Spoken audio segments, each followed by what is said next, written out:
Hello, this is Dean Kernut, and welcome to the Alpha Exchange, where we explore topics in financial markets associated with managing risk, generating return, and the deployment of capital in the alternative investment industry. Our crisis series within the Alpha Exchange podcast continues, and it was my pleasure to solicit the insights of Eric Peters, the founder and CIO of One River Asset Management. To be sure, this isn't Eric's first experience managing capital through a crisis, but in his words, this is a unique one, amplified by a whole range of things, including big flows into vol selling programs, 7% hurdles for pension funds, very low rates, and the longest continuous economic expansion on record have all been complicit in a setup that was increasingly vulnerable. In Eric's rendering, this is a much more concerning shock than the GFC, given the global nature of the economic sudden stop. We talk as well about the liquidation dynamics that emerged in the Treasury market and risk-taking going forward in an environment in which the entirety of the yield curve may be pulled lower still. Thank you for listening, and please be well. My guest on this special Crisis Series edition of the Alpha Exchange is Eric Peters. He is the founder and the CIO of One River Asset Management. Eric, it's great to have you back on the Alpha Exchange. Thanks for having me, Dean. It's great. Great to chat. When last we spoke, the VIX was meandering hopelessly between probably 10 and 14. And now we've had days where the markets moved 10% up and down in a specific sequence of days. Unbelievable time period. Obviously, really uncertain time for the country, for the economy, and then, of course, for asset prices.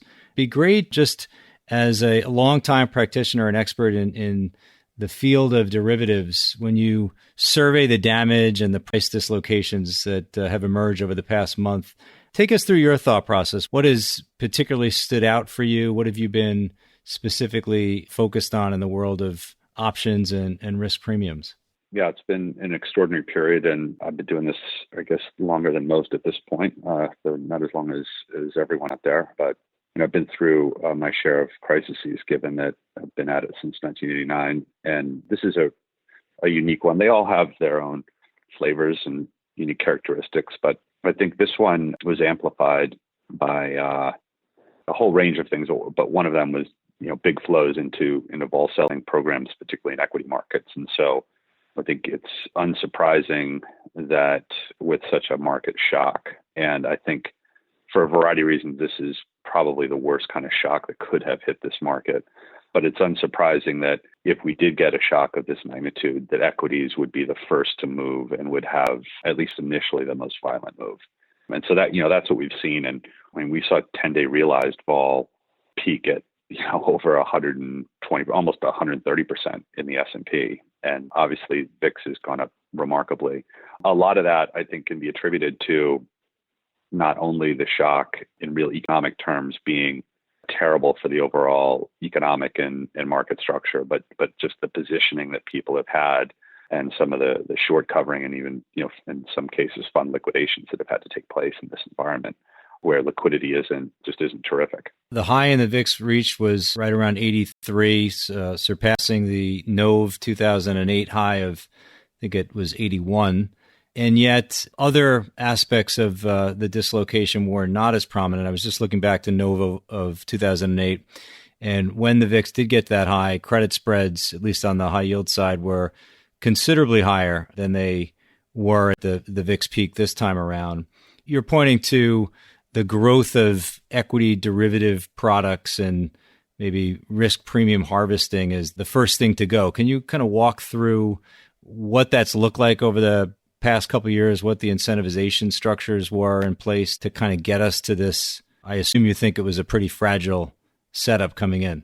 The short version of it, and I'll try to keep it super short, but it's been 12 years since '08, and roughly speaking, since rates first went down to zero. Obviously, they came up somewhat in the last couple of years and then right back down to zero. But given that investors have been pressed to generate, let's call it in the U.S. or certainly North America, but I think this applies to most of the West. Investors have been pushed to try to generate 7 to 8% annual returns in an environment where rates were extremely low and in some cases negative. And so when you have a large group of institutional investors that need to generate those returns, lest their pension plan or their state pension plan be deemed to be insolvent.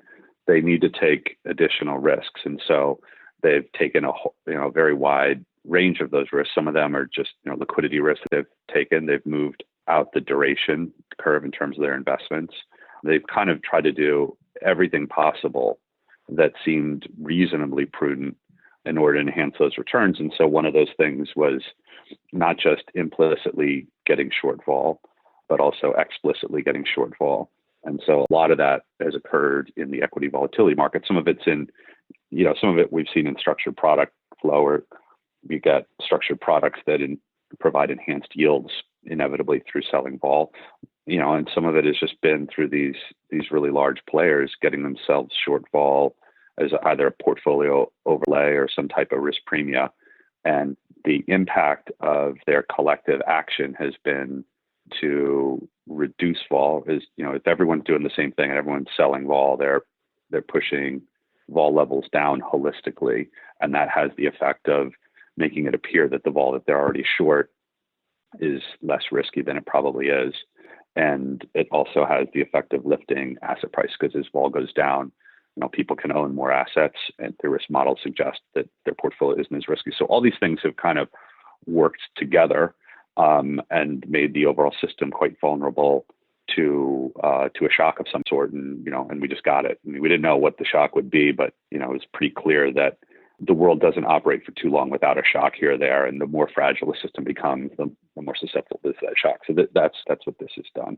When you put the current period of asset price shock and what you could easily call, maybe people would argue with this notion that this is a financial crisis. Maybe some people think that's a full-blown banking crisis, which we may not have tipped into just yet. How do you kind of put one versus the other? There was a different kind of leverage. It was mostly mortgage-centric in the period preceding the global financial crisis. You've pointed to this entire and large ecosystem of vol selling and equities. If I look at the kind of CDS spread of financials versus non-financials, the premium now is much, much, much smaller than it was in the 2007, 2008 period. Banks were the epicenter. Which is more dangerous, what we're experiencing now or what we experienced back then? What are the different characteristics, and how do you kind of score one versus the other? I guess the first response, Dean, would be that they're just different. I think this is a much more concerning shock than the global financial crisis for a whole host of reasons. But I don't know that it's that important to even rate them next to one another. That was, what happened in '08 was very clearly a financial shock that started in, over-levered real estate markets and the securities that were built upon those valuations and then rippled out. And the advantage that the policymakers had in that crisis is that because a lot of the pain was centered in a distinct group of securities and within the banking sector, they have high connectivity into that banking sector and had, even though it may not have seemed like it immediately at the time, they really had the right tools and the right pipes to get at the heart of that crisis pretty quickly, which is not to say that it just went away overnight, but rather that they had the suite of tools at their disposal and to a degree kind of understood how the pipes worked and what they needed to do. And this time around is just far more complex. And I think what has happened over the past decade is that corporate CEOs and investors and consumers looked back at '08 and said, well, that was an awfully big crisis. And we're told that it was the worst one since the Great Depression. And so consequently, policymakers demonstrated their ability to tackle that. So therefore, there's not a whole lot to worry about unless the banking sector becomes really highly levered again. And there's some problem that's just so big that these guys just run out of ammo to solve. So that I would say that was kind of the consensus view that governments, corporate CEOs, consumers and investors, they all generally thought that, right? And so the consequence of that is I think everyone geared either their corporate balance sheet or their investment portfolio to this expectation of perpetual growth that was, GDP growth that wasn't super volatile because it just hasn't been for so long, right? So it's been the longest uninterrupted period of growth that we've ever had. And so the problem with this crisis is that it's just a sudden economic stop, and it's not just domestic, it's kind of global at this point. And so it's literally the worst possible thing that could happen to the consensus expectation that we'd have, this uninterrupted growth. Because once everyone felt like, well, the Fed has the right tools to help another banking crisis, so we won't have that again. And in the absence of a banking crisis, we'll never have a sudden stop economy. Once everyone came to that conclusion, then the corporations geared their balance sheets to perpetual growth, and they did that through borrowing lots of money and buying back their stock, right? Because if you knew that your revenue would just suddenly stop, you would never engage in that kind of behavior. And I think, consumers, were also, and retail investors were also pretty sanguine to those risks. And so now that we've had that, the question is, what do you do about it? It's a much trickier thing to try to figure out. The central bank doesn't really have the tools to deal with that. I think they're trying to develop them, right? They're trying to say, well, we'll just go out and buy corporate bonds, and we'll have the Treasury kind of underwrite that risk. And so that'll definitely help the corporate bond market, and it'll supply liquidity to these guys. But will that in itself help the economy? I mean, I guess it keeps it from just going into a black hole, but I'm not sure that it saves markets over time, and particularly equity values. So theoretically, if the Fed and Treasury buy corporate bonds forever and are willing to pay a high price, they can keep any company going for theoretically forever, kind of like Japan has done. But is that good for equity valuations? I don't know. If you think about your business, or I think about my business, if I were running a loss generating enterprise and someone just kept lending me money, I guess it would keep my business going, but the equity value would eventually go to zero. So I think this is a much, much more difficult thing for policymakers and the government to try to address. We've done the easy part right now, which is introduce this massive, unlimited QE and announce a $2 trillion stimulus, which is really just disaster relief package. Now the hard part comes, like, how do you distribute $2 trillion without major political problems and fraud and, getting it to the right people at the right time? The hard stuff is about to start. I was going to say the operational complexities seem daunting, to say the least, and it would feel like, to a reasonable extent, some race against time, that you have to try to do it quickly. And so to get the money out in an efficient way seems really, really challenging. And as you noted, relative to 2008, which was a giant capital shortfall as well, but you knew who the patient was, you knew what to do over time. It took a while. And then you also had the ability to kind of sound the all clear alarm in some ways when the Fed started to do the stress tests. It's really not clear to me what the all clear is going to look like 2, 3, 4 months from now in terms of full on GDP re-engagement. Just, you might have an economy that's back up and running, but not near 100%. And that would seem to have pretty significant longer term implications for, maybe not for debt servicing as much if it's getting Fed support, but certainly for, as you noted, for equity valuations. Yeah, but there are additional complications even on top of that too. So here would be, this is my opinion, but it's a strong one, which is that the Fed has obviously cut to zero. They are going to be desperate to muscle the entire yield curve really close to zero. And then they're going to try to muscle mortgage spreads to be as tight as possible so that they can try to liquefy consumer balance sheets, via the refinancing channel. And once you get the Treasury curve really, really close to zero, the leveraged portfolio constructions that have dominated investor portfolios in North America and Australia and probably parts of Europe, they don't really work very well anymore, because 60-40 portfolio or a leveraged version of that, when the US curve gets down close to zero, it just doesn't, you can't take as much risk. And so in an environment where, investors have been burned with a lot of these, vol selling or portfolio enhancement strategies, and in an environment where investors just can't take the same levered portfolio risk in their portfolio, that's a pretty new world for the way markets operate, for equity valuations as well. If you have the investor community that can't lever their portfolios, I don't know. I also don't know, how are they going to generate the types of yields that they need to forestall insolvency in some of these state plans? I don't know. It just seems virtually impossible to me. And then, but corporations too, it's like if they can't play some of these same games with buybacks, it's not clear to me why multiples or valuations would approach the old highs. And I don't know what the earnings level will be, but I also don't think the multiples will be as high. I can appreciate that some people might make the case that with interest rates incredibly low, that those multiples should be really high. Maybe that's how it'll work out, but I don't know. None of those things are clear to me. I think there are a lot of really open questions right now. One of the most fascinating parts of this dislocation has been in rates. And you'd think the safe haven was rocking and rolling. And of course, rates rallied to unimaginably low levels. I think intraday or maybe on an overnight basis, you got down to something like 35 or 37 basis points in the 10-year. But all has not been well in the functioning of the Treasury market. I know that's a market that you've been active in over your many years.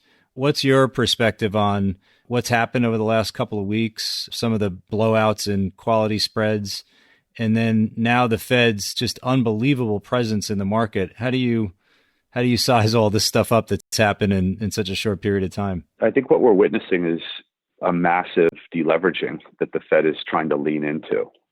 And so, Treasuries rallied, enormously, and then they really backed off enormously. And maybe part of that is people worried that the size of the stimulus and the amount of borrowing is just going to overwhelm demand for Treasuries, and consequently yields should be higher, and perhaps they're going to create a ton of inflation, and as a result, rates should be a lot higher.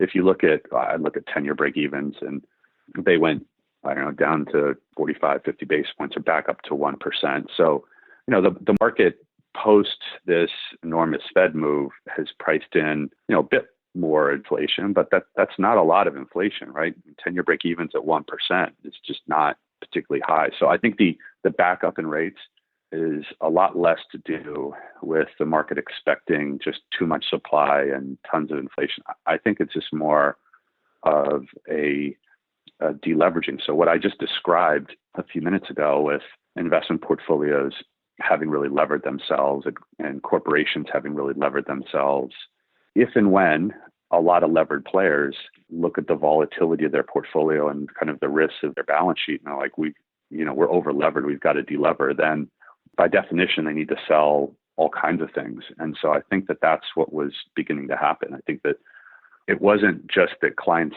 or investors had to sell one asset class. They just had to reduce the gross balance sheet, the gross positions. And so I think that's what the Fed looked at that and said, oh my God, we have to control the Treasury market. If we don't control the Treasury market, number one, they have to control overnight rates, right? And then they need to push out the curve. And then ultimately they need to control the mortgage market. And then they hope that by doing all those things, they can influence the equity market and at least stabilize it. And so I think the reason that they stepped in such an overwhelming way with this unlimited QE is they recognized if the investor community needs to gross down, someone's got to be there to buy those securities, particularly treasuries and then even corporates. And so we've got to do that, because if we don't do that, this stuff is just going to collapse. And I think if they hadn't done that, we would have seen a true market crash. And we haven't really seen a market crash at this point. We've seen a very sharp, quick decline, but it's not the crash that we would have seen if the Fed had not done that.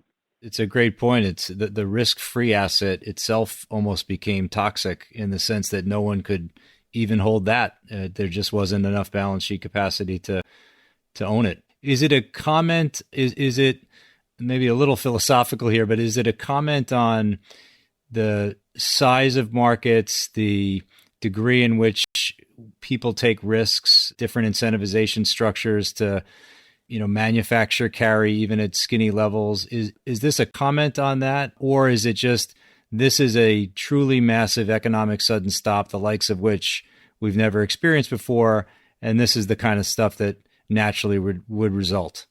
What do you think is how do you balance the two? Is it a comment on finance, or is it a comment on just the sheer magnitude of the shock? It's both.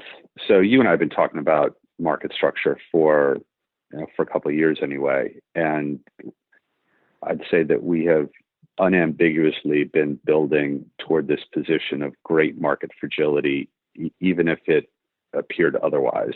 And it's not because people are bad actors. Again, it's we as a society have structured our pension system in a way that, and our state finances and to a degree corporate finances in a way that has required a higher rate of return than is available in the market if one pursues conservative investment policies. And so those are choices at kind of a society level, not that everyone just universally just voted for it, but I mean, that's just the way we've structured our society. We've asked our financial markets to deliver rates of return that they just can't without people taking more and more risk. But the process by which they took that risk made it look like those behaviors weren't as risky as they actually were. And that's what ultimately created the fragility in the system. It is also the case that any number of catalysts could have provoked an unwind of a lot of that risk. It just so happens that we got really unlucky, and the catalyst happens to be the worst possible catalyst that you could, in a way, imagine for such a fragile structure. So it's both. When you step back and look at the landscape of option prices, the VIX is sky high, off its all-time high, but still rather elevated. And as you noted earlier, well justified by the just sheer velocity of the daily swings. When you think about option prices, what are the signals that tell you that they're going to be too expensive to hold? What are there any markers specifically that we should look for outside of several days in a row of just a market that doesn't move? But what are the signs that this event is starting to unfreeze a little bit, and that these very high option prices have some vulnerability to the downside? Are there any things that specifically you're focused on in terms of markers to indicate that? The nature of these different crises, the nature is such that you kind of can't map one onto another. I would say just, as you know, we run three different vol funds. We run an RV fund, a systematic long equity vol fund called Dynamic Convexity, and then a discretionary one. In our discretionary fund, we kind of got out of our equity vol, almost all of it, about a week or so ago, into signs that there were just a lot of people that were being forced to liquidate portfolios or, cover their short positions. And so I think certainly as a tactical sign, things like that, where they're just extreme prices, which were quite a bit higher than they are right now. I think you can look for big fund liquidations and things like that to represent moments in time where prices have probably, exceeded a sustainable level.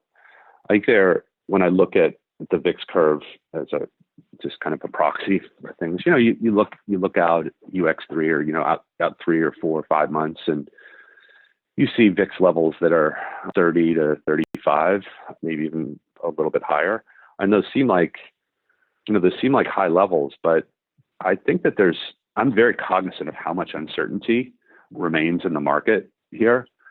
And I think in an environment where there's a really scalable treatment to COVID-19, I suspect that vols will come off a long way from here. But, I'm increasingly concerned that if we don't have a pretty quick restart of this economy, and it's not clear to me that we're going to, I'm concerned that we could end up in a situation where both consumers and corporate CEOs enter like a bunker mentality. And, I think we could have a really, really bad economic outcome here. I know people are relieved that the Fed and the Treasury have done this. And I think it's good that they've done that. But as I said, the easy part's done now. And so if this doesn't work out well, even in the next few weeks, I think there could be a lot more vol in equities. And it's not clear that these are the wrong prices for vol markets. And I guess the last thing I would say on that is, U.S. equity vols, is generally speaking higher than what some of the other equity vols around the world have done. But when you look at the levels, the U.S. has just outperformed these other markets so much for the last decade. There are a lot of markets that are well below globally the 2007 highs, and the 2007 highs for us are kind of around 1,700 in the S&P, and that's a long way from here. So there's just been a lot of outperformance. A lot of money has flowed into the U.S. market. So if we're kind of wrong and this whole period doesn't pass quickly, I think there'll be a lot more vol to come. Hopefully we'll be able to catch those moves, having stepped aside a little bit with with our discretionary strategies. But these vols are high, but I think it's justified right now. Yeah, I think you make a great point. I was looking back in 2008. It was mid-September, right before Lehman, when the VIX first surged over 30, and it didn't get back below 30 until May of 2009. And I think you can make an argument that this is going to be a long haul. It doesn't mean you stay at 80 or even 60 VIX, but I'm in your camp of this could be pretty drawn out. And I think the vol collapse that folks had become geared to expect in that post-crisis QE-inspired period, whenever you get the risk off, it would just as soon fade. This seems like it could at least conceivably be a longer period to work through. So really interesting stuff. Eric, I really appreciate you making yourself available, and I wish you and your family well, and let's hope that we can get through this and that there's good news to come. But thanks for being a guest today. Thanks for taking the time. Likewise, Dean. Thanks for your time. Good luck. You've been listening to the Alpha Exchange. If you've enjoyed the show, please do tell a friend. And before we leave, I wanted to invite you to drop us some feedback, as we aim to utilize these conversations to contribute to the investment community's understanding of risk. Your input is valuable and provides direction on where we should focus. Please email us at feedback@alphaexchangepodcast.com. Thanks again, and catch you next time.